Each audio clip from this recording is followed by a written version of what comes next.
Esta va a ser mi ensalada ahora. Es de una cooperativa urbana local. La cooperativa se llama Cleveland y hoy vamos a ir a conocer la experiencia.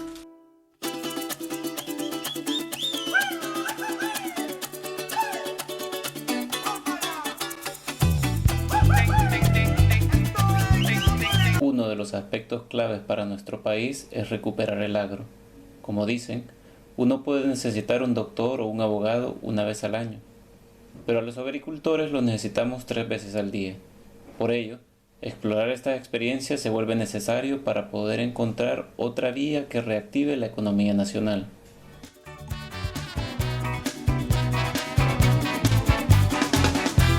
Cleveland es una cooperativa agrícola ubicada a 5 kilómetros del centro de la ciudad de Manchester, y su naturaleza urbano-rural es una estrategia que podría utilizarse en El Salvador en cuanto país altamente urbanizado.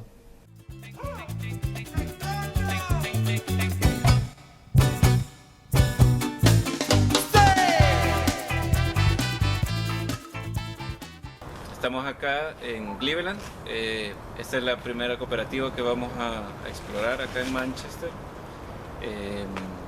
Hoy nos acompaña Alan. Alan es uno de los miembros que trabaja en esta cooperativa. Bueno, vamos a tener una plática con él para que nos explique la experiencia, cómo surgió, cómo trabajan y cómo se mantiene esta cooperativa.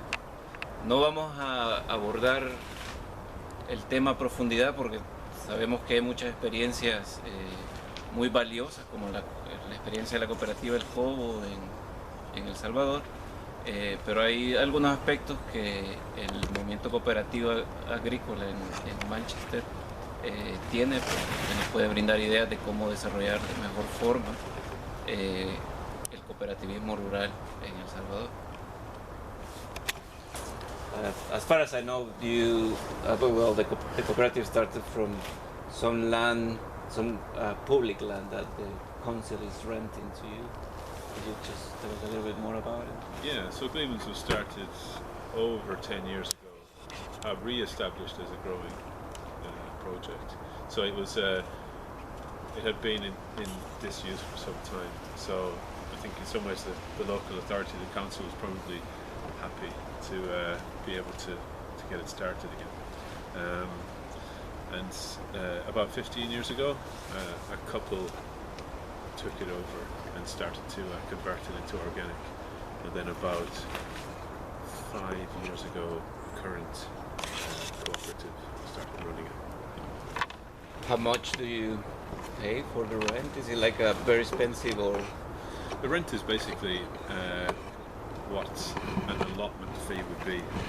All right. So for the size of this area, it's £2,000 a year. Okay. So in some ways it's cheap, but I think it's in terms of agricultural rents, it's average.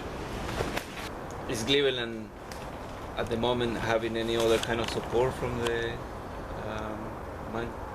council?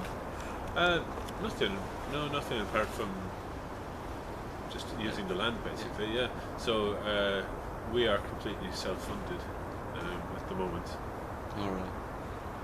Which guarantee you have about the land? I mean, we have a contract with the council, so we are currently 4 years into a 10-year contract, and it will be reviewed in 2020, and they will just continue. Mm-hmm. Yeah. So could you tell us about how you organize the business, like how you take the decisions and deal with the money? Yeah. So, okay. Well, I mean, most of the major decisions are done in meetings. So we have meetings which are minuted, and it's officially recorded that we agree to do certain things.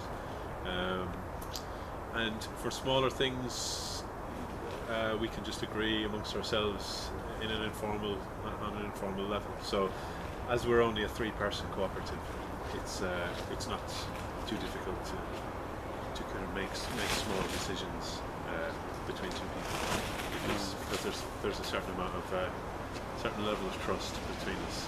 So Yeah, and then when it comes to things like finance, we all have a certain amount of responsibility when it comes to finance. So whether that's submitting the VAT return, tax returns, or being in charge of invoicing or paying wages, each one of us has a function within that. So we all know where we are financially at all times. All right. So how many members? 3 members. 3 members. Yeah, full-time workers. Full-time. All right. So now all of you have financial responsibilities. Yeah. I mean, to a small degree, really, but so everyone has a role within it, and I guess that's important because we need to make sure that everyone knows where we are financially and understands what's involved. I guess people go into it for a different reason, because the cooperatives that exist in Manchester are there because from a socialist perspective, and the reason I'm involved in this cooperative and other cooperatives is because I believe that people working together makes a difference. But as far as corruption goes, because we all believe in what we're doing. We care about. We're growing organic food, which is being sold locally. So there's many kind of environmental aspects to that. There's not using chemicals on the soil and all those kind of things. These are the things that drive us to do this, and the corruption side of it, it doesn't really enter into it. We trust. We trust. You have to trust in order to do it and make it work.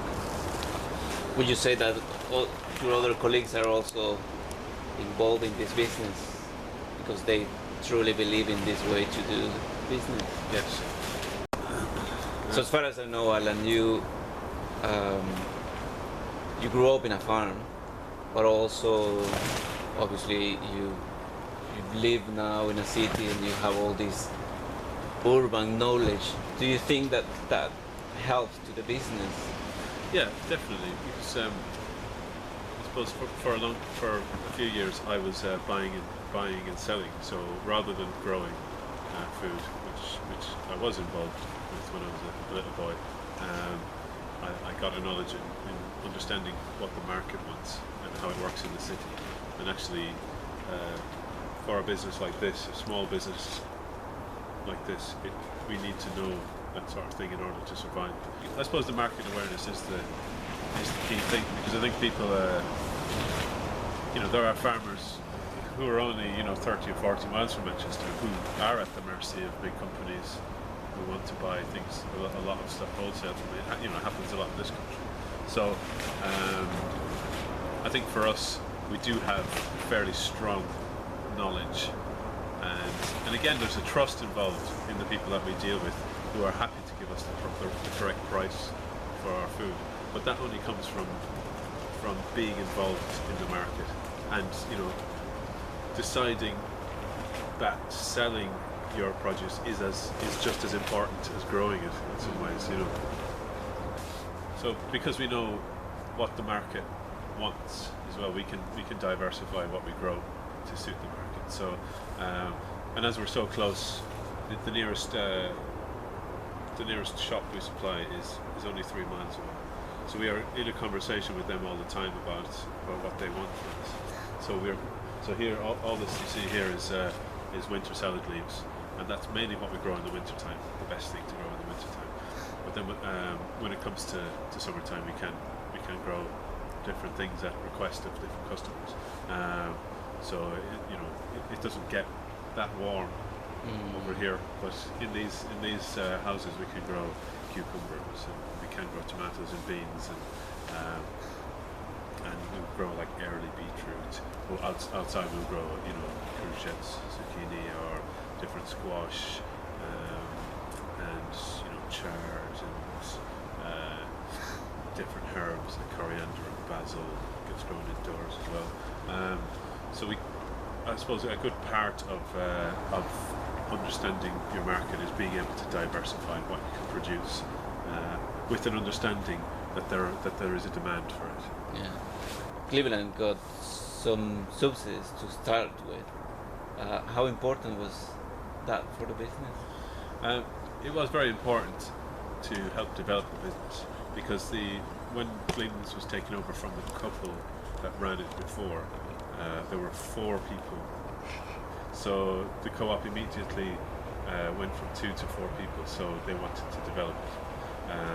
So we got funding for 2 new polytunnels, irrigation system, and some equipment which was essential to help the development.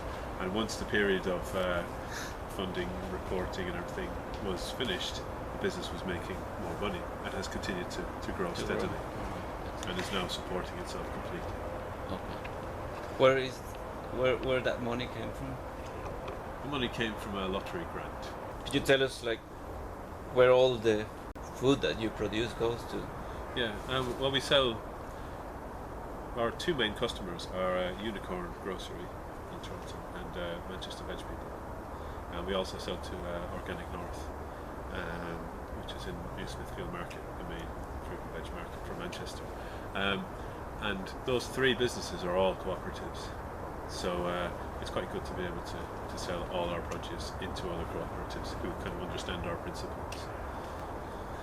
Do you think that you could manage without those cooperatives? I think the cooperatives have been started with a grassroots ethic, which means it's about looking after people first and securing jobs for people. And I think actually cooperative, because it's so rooted in the community, cooperative will naturally look out for each other. So I think because of that, we will get the right price for our food, and we will get supported in the way that we understand, and we'll understand each other. Cleveland se presenta como un tipo de cooperativa que las municipalidades podrían promover en tierras comunales o ejidales, apoyando en principio a las empresas y brindando estímulos para la compraventa de esos productos locales.